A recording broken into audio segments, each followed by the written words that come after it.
Welcome back, everyone, to Punsi Maikai. How much do you believe to yourself? Nahakna sana na sasa kalai phobo thazabage. Nahakna nangna pamliba ningliba pandamadu yoba soidana ngamgani haibagi thazaba ama chap chaba lebiraba. Yes, you can achieve, you can win, you can success. Adubu thazaba si nahakna sada sagachaba ngamdraba. Thazaba si laitraba. Please ignore this video. Video si yengba madi tabagi one thok laitre. Tabiru rugano. If you have that much confidence, then let's start. Steve Carell said that winners don't do different things. They do things differently. Winners sing na nahak na tawdaba thabak ama tongana tawba nati. Nahak na tawdiba thabak ado makoy na kena na tawban. Haibadi, you wake up in the morning. Winners also wake up in the morning. But you always have snooze button. But winners don't have. Makoy so ayuk ta tumba hawgale. Nangsu ayuk ta hawgale. Adubu nahakti nangi snooze button na maram moiraga nangi commitment nandu thugai. Excuse thire. Ngarang theng na tumbani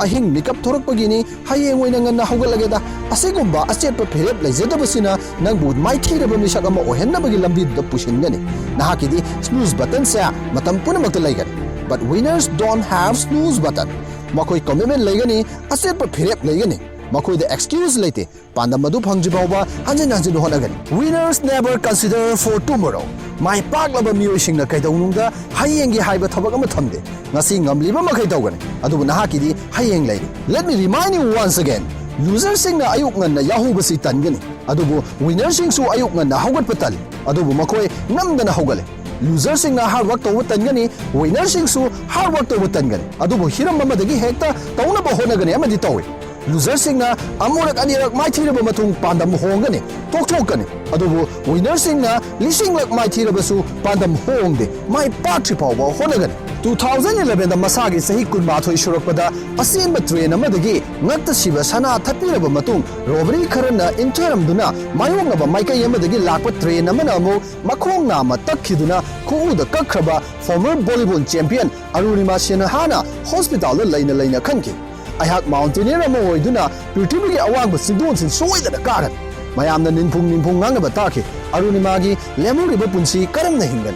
mangonda kanagumba amatana thazaba thamkide. Hospital gi thoraklaba matung mayumda hanbagi mahuta India gi ahanba Mount Everest kaakhibi Bachendri Pal gi manakta chakhi chingaro ama oibagi training lawki mahaki gatsaduda Bachendri Pal na mahaku yenglaga haiki Arunima nahak soidana Mount Everest kaaba ngamyan asigumba waisina Arunima da thazaba chama hengathi amadi pangal lising oiki kutsem gi khong na magaloina 2013 da prithibigi khwaidagi wangba singdon Mount Everest maton lom na kaaba ngamki. Masi khakta natana Mount Kilimanjaro, Mount Elbrus, Mount Kosciuszko, Mount Aconcagua, Carstens Pyramid amasung Mount Vinson kaduna mingchat kaya purakhraba hawjik chahi 38 suraba Arunima Sinhana asumna hai kanaguba amana motivate phanayamna tawsanu afawa kaya da wari lishan khwaidagi mapangal leiba nangi wakhalbu afaba maikai da puba ngamgadaba thauna lising oigadaba motivator sa nahak nasane. Nahak na nahaki pandamdo phangnaba soidana honarage haina nangi wakhalduna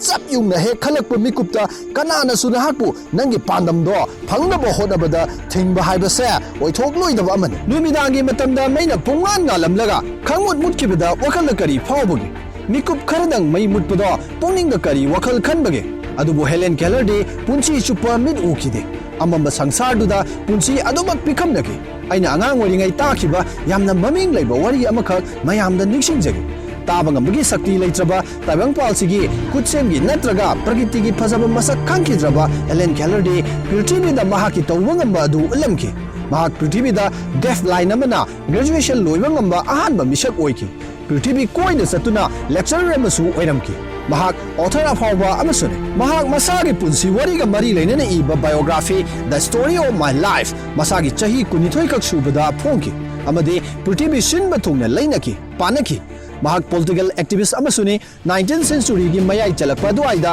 nupi singbu bot thada hanba yanaba women suffrage labor rights socialism anti-militarism gi matangi campaign kayada achoba saru yaki nahak wakhana lamba phangra karamna mamit udraba mana tadraba amana asok yamlaba punsi gi achievement kaya lawduna prithvi da ngasi phawba warinariba punsi chupa pokpadagi uba ngamlatraba haimasidagi hena chawba awaba nuaitaba kari amung leiromgani mikup kharadang mai mutkibada sauningibana hakna wakhalna sagatuna khaluba ngambra ꯄꯨꯟꯁꯤ ꯆꯨꯞꯄ ꯎꯕꯒꯤ ꯄꯥꯡꯒꯜ ꯂꯩꯇ꯭ꯔꯕ ꯃꯈꯣꯏꯅ ꯀꯔꯤ ꯈꯜꯂꯝꯒꯅꯤ ꯄꯨꯛꯅꯤꯡꯗ ꯀꯔꯤ ꯐꯥꯎꯔꯝꯒꯅꯤ ꯑꯗꯨꯕꯨ ꯅꯍꯥꯛꯇꯤ ꯇꯥꯕ ꯉꯝꯂꯤ ꯎꯕ ꯉꯝꯂꯤ ꯉꯥꯡꯕ ꯉꯝꯂꯤ ꯈꯨꯠ ꯑꯅꯤ ꯄꯥꯜꯂꯤ ꯈꯣꯡ ꯑꯅꯤ ꯌꯥꯎꯔꯤ ꯈꯟꯕꯒ ꯃꯀꯣꯛ ꯌꯥꯎꯔꯤ but still you are blaming others ꯍꯧꯖꯤꯛꯁꯨ ꯅꯍꯥꯛ excuse ꯊꯤꯔꯤ ꯅꯍꯥꯛꯀꯤ ꯃꯅꯨꯡꯗ ꯐꯨꯝꯗꯨꯅ ꯂꯩꯔꯤꯕ ꯅꯍꯥꯛꯀꯤ ꯊꯧꯅꯥ ꯇꯧꯕ ꯉꯝꯕ ꯅꯪꯒꯤ ꯄꯥꯡꯒꯜ ꯍꯧꯖꯤꯛꯁꯨ ꯅꯍꯥꯛ ꯂꯣꯠꯁꯤꯟꯗꯨꯅ ꯊꯝꯂꯤ ꯃꯔꯝꯗꯤ ꯅꯍꯥꯛ ꯍꯧꯖꯤꯛꯁꯨ ꯑꯇꯟꯕ ꯍꯥꯏꯕꯗꯨꯅ ꯅꯪꯒꯤ ꯕ꯭ꯔꯦꯟ ꯑꯁꯦ ꯈꯨꯗꯨꯝ ꯆꯟꯈ꯭ꯔꯦ ꯅꯍꯥꯛꯀꯤ ꯑꯇꯟꯕ ꯍꯥꯏꯕ ꯋꯥꯈꯜꯂꯣꯟꯗꯣ ꯅꯍꯥꯛꯅ ꯈꯨꯗꯨꯝ ꯆꯟꯁꯤꯟꯕ ꯉꯝꯗ꯭ꯔꯦ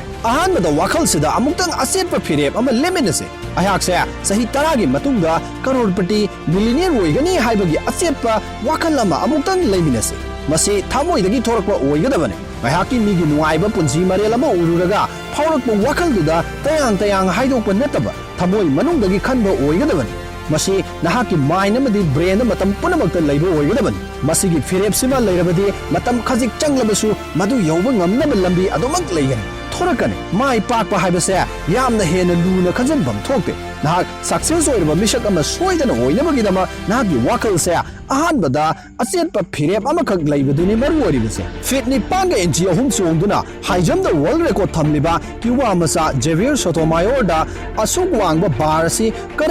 ꯀꯝꯗꯧꯅ ꯆꯣꯡꯈ꯭ꯔꯤꯕꯅꯣ ꯍꯥꯏꯅ ꯏꯟꯇꯔꯚ꯭ꯌꯨꯑꯔ ꯑꯃꯅ ꯍꯪꯕ ꯋꯥꯍꯪꯒꯤ ꯄꯥꯎꯈꯨꯝꯗ ꯑꯁꯨꯝꯅ ꯈꯨꯝꯃꯦ I throw my heart over the bar and my body follows ꯑꯩꯍꯥꯛꯅ ꯑꯩꯒꯤ ꯊꯃꯣꯏꯁꯦ ꯍꯥꯟꯅ ꯕꯥꯔꯁꯤꯒꯤ ꯋꯥꯡꯃꯗ ꯆꯣꯡꯏ ꯃꯇꯨꯡ ꯑꯩꯒꯤ ꯍꯛꯆꯥꯡꯁꯤꯅ ꯑꯃꯨꯛ ꯇꯨꯡꯏꯟꯅꯕꯅꯤ ꯃꯔꯝ ꯑꯁꯤꯅ ꯃꯔꯨꯞꯁꯤꯡ ꯅꯍꯥꯛꯅ ꯅꯪꯒꯤ ꯄꯥꯟꯗꯝꯁꯦ ꯊꯃꯣꯏꯗ ꯂꯩꯕ ꯊꯃꯣꯏꯅ ꯄꯥꯝꯕ ꯊꯃꯣꯏꯅ ꯌꯥꯕ ꯑꯃ ꯁꯣꯏꯗꯅ ꯑꯣꯏꯒꯗꯕꯅꯤ ꯃꯥꯏ ꯄꯥꯛꯂꯕ ꯃꯤꯑꯣꯏꯁꯤꯡꯁꯦ ꯃꯈꯣꯏ ꯃꯗꯥꯎ ꯌꯥꯕꯒꯤꯗꯃꯛ ꯂꯛꯀꯤ ꯑꯣꯏꯕꯒꯤꯗꯃꯛ ꯃꯔꯥꯏꯕꯛꯇ ꯇꯝꯂꯝꯕꯒꯤꯗꯃꯛ ꯃꯥꯏ ꯄꯥꯛꯂꯤꯕꯅꯤ ꯑꯗꯨꯒ ꯑꯩꯍꯥꯛꯅ ꯂꯥꯏꯕꯛ ꯂꯩꯇꯕ ꯗꯥꯎ ꯌꯥꯗꯕ ꯑꯃ ꯑꯣꯏꯕꯒꯤ ꯁꯛꯁꯦꯁ ꯑꯣꯏꯗ꯭ꯔꯤꯕꯅꯤ ꯄꯩꯁꯥ ꯄꯥꯏꯗ꯭ꯔꯤꯕꯅꯤ ꯅꯍꯥꯛꯅ ꯑꯁꯨꯝꯅ ꯈꯜꯂꯕ ꯑꯗꯨ ꯑꯣꯏꯔꯕꯗꯤ ꯑꯩꯅ ꯉꯁꯥꯏꯗꯒꯤ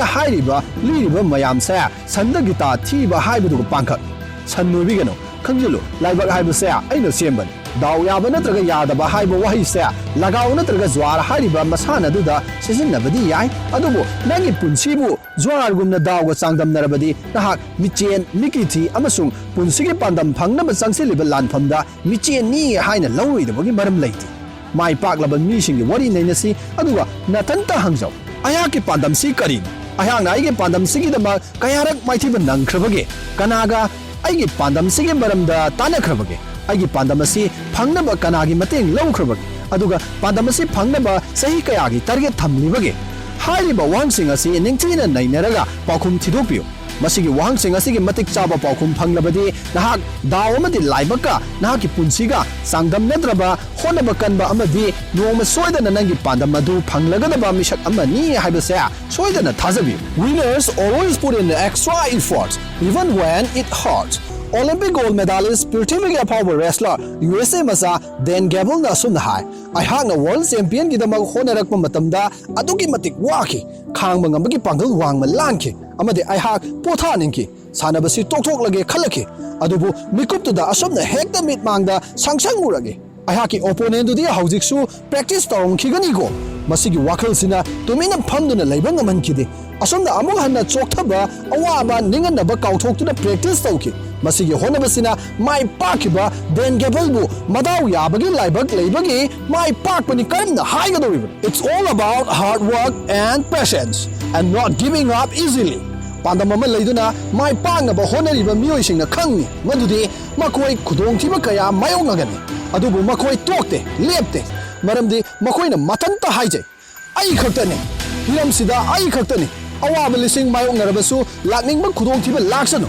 ꯑꯩꯍꯥꯛ ꯈꯛꯇꯅ ꯑꯩꯒꯤ ꯃꯪꯂꯥꯟ ꯑꯩꯒꯤ ꯄꯥꯟꯗꯝ ꯑꯁꯦ ꯐꯪꯒꯗꯕꯅꯤ ꯄꯥꯟꯗꯝ ꯑꯃ ꯐꯪꯅꯕ ꯑꯆꯦꯠꯄ ꯐꯤꯔꯦꯞ ꯑꯃꯒ ꯂꯣꯏꯅꯅ ꯆꯠꯂꯤꯕ ꯃꯍꯥꯛꯁꯦ ꯄꯥꯟꯗꯝꯗꯨ ꯐꯪꯅꯕꯒꯤ ꯋꯥꯈꯜꯗ ꯏꯈꯧ ꯂꯥꯡꯂꯤꯕ ꯃꯍꯥꯛꯇꯨꯅꯤ ꯊꯃꯣꯏꯅ ꯑꯃꯗꯤ ꯋꯥꯈꯜ ꯑꯅꯤꯅ ꯆꯞ ꯌꯨꯡꯅ ꯂꯦꯞꯈ꯭ꯔꯤꯕ ꯃꯍꯥꯛꯇꯨꯅꯤ ꯃꯔꯨꯞꯁꯤꯡ ꯑꯆꯦꯠꯄ ꯐꯤꯔꯦꯞ ꯑꯃ ꯂꯩꯁꯤ ꯑꯀꯛꯅꯕ ꯄꯥꯟꯗꯝꯗꯨ ꯈꯛ ꯈꯟꯁꯤ ꯑꯋꯥꯕ ꯃꯄꯩ ꯃꯥꯌꯣꯛꯅꯔꯛꯄ ꯃꯤꯀꯨꯞꯇ ꯅꯤꯡꯁꯤꯡꯁꯤ ꯅꯍꯥꯛ ꯈꯛꯇꯅ ꯅꯪꯒꯤ ꯃꯪꯂꯥꯟ ꯇꯥꯏꯕꯪꯗ ꯑꯣꯟꯊꯣꯛꯄ ꯉꯝꯒꯗꯕꯅꯤ ꯄꯨꯛꯅꯤꯡ ꯆꯪꯁꯤ ꯂꯥꯏꯔꯤꯛ ꯄꯥꯁꯤ ꯂꯥꯏꯔꯤꯛ ꯄꯥꯕꯅ ꯅꯍꯥꯛꯀꯤ ꯒ꯭ꯌꯥꯟ ꯂꯧꯁꯤꯡ ꯍꯦꯟꯒꯠꯂꯤ ꯍꯥꯏꯕ ꯅꯤꯡꯁꯤꯡꯁꯤ ꯁꯨꯡꯁꯣꯏ ꯁꯣꯏꯗꯅ ꯍꯞꯇꯥ ꯑꯃꯗ ꯂꯥꯏꯔꯤꯛ ꯑꯃꯗꯤ ꯄꯥꯅꯕ ꯍꯣꯠꯅꯁꯤ ꯋꯤꯅꯔꯁꯤꯡꯅ ꯀꯔꯝꯅ ꯐꯦꯂꯤꯌꯔ ꯑꯣꯏꯔꯛꯄ ꯅꯩꯅꯁꯤ ꯀꯅꯥꯒꯨꯝꯕ ꯑꯃꯠꯇꯒꯤ ꯅꯦꯒꯦꯇꯤꯚ ꯑꯣꯏꯕ ꯋꯥ ꯇꯥꯒꯅꯨ ꯃꯈꯣꯏꯅ ꯅꯪꯒꯤ ꯄꯨꯟꯁꯤ ꯁꯦꯝꯒꯗꯕ ꯅꯠꯇꯦ ꯃꯇꯝ ꯄꯨꯝꯅꯃꯛꯇ ꯅꯍꯥꯛꯀꯤ ꯋꯥꯈꯜꯗ ꯇꯠꯇꯅ ꯅꯤꯡꯁꯤꯡꯁꯤ I am the one who make this happen no matter how hard it is I'm going to make it believe me you can win